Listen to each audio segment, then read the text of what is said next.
Audio on demand from Vision Christian Media. Foundations. Some of the Hasidim consider it their duty to be responsible for every other Jew.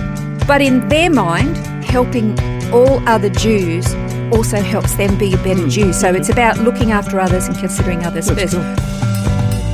Foundations. Understanding the Jewish foundations of our Christian faith. With Robbo Robinson and Mandy Warby. We've covered a lot of different facets of religious Judaism over the past little while, but invariably many non-Jews find the different dress codes and hairstyles confusing and ask why those differences are so prevalent in Judaism today. We're going to look at the different denominations in modern Judaism to get a brief understanding of religious life, not only within Jewish communities around the world, but the differences in Jewish life in Israel. In this program, we're going to be looking at Hasidic Judaism. Yeah, and it's a really fascinating community, lovely community actually. I've met and know a number of Hasidic Jews, and they are absolutely the loveliest people. But as you said, just like in Christendom, Judaism has got a lot of different denominations. And most of the questions that we get asked when we're travelling overseas is people say, why do religious Jews wear funny hats and coats? Or why do they wear the tassels on their clothes, the little skull caps, the kippahs?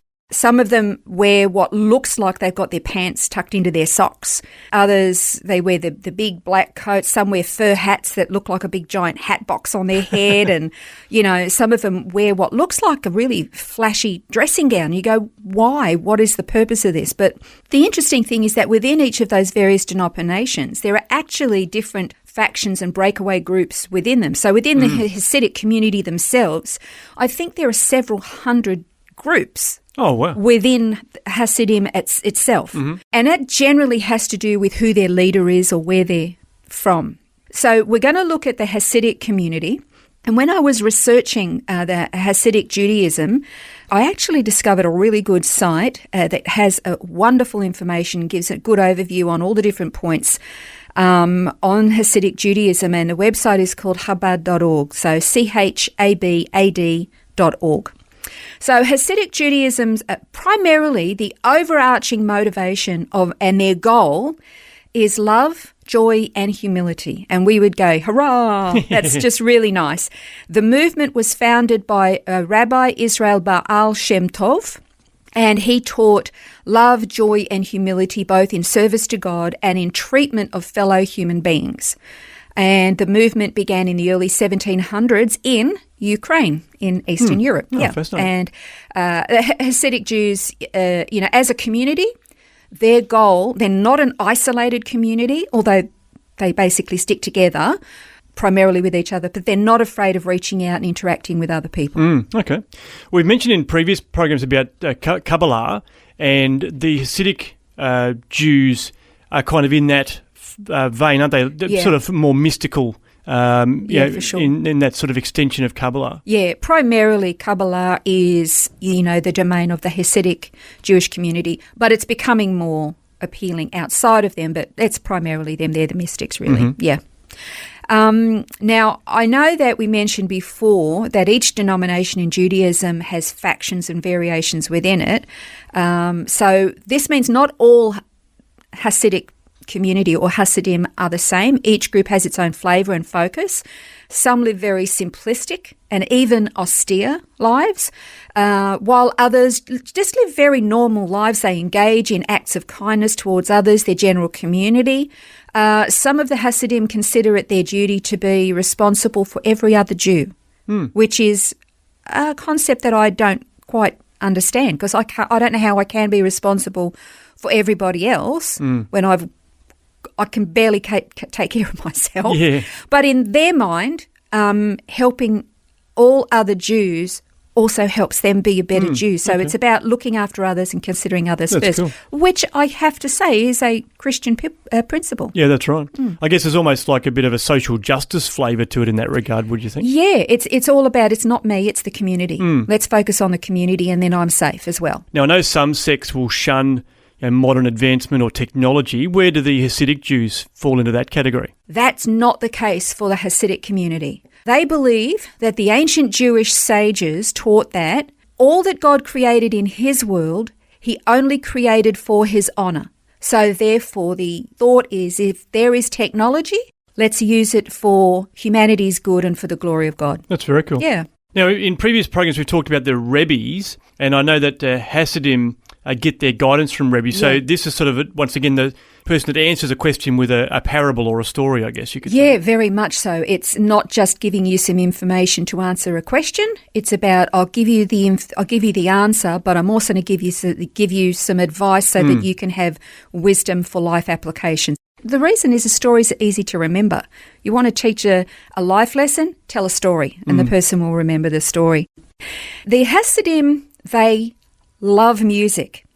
Absolutely love music. Whenever there's a celebration or a Shabbat dinner or anything's a celebration, so let's sing a song, let's get up and dance and have a great time.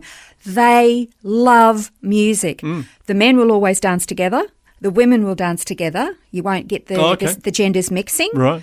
But if somebody's happy for any reason at all, I got a new book. Let's have a dance and a song. Everything's a celebration. They're a really happy bunch. That's cool. Yeah, they're really, really good. I mentioned this just briefly, but they're very generous in wanting to help other people, doing good for others. And it's because of this reason that the Hasidic community are disproportionately reflected in volunteer organisations like in Israel, like the Ambulance Corps and all those kind of things. Any kind of community group that is going to service and care for the community, you will find a disproportionate number of Hasidic Jews volunteering and helping. So it's about the world. Let's take care of the rest of the world. That's great. Yeah, they're really great. What about their dress code? How do Hasidic Jews dress? Okay, so when you look at the way they dress, you can kind of tell which community or which kind of sect or group they belong to. They might be wearing a wide velvet hat to denote the Hungarian Hasidic community, or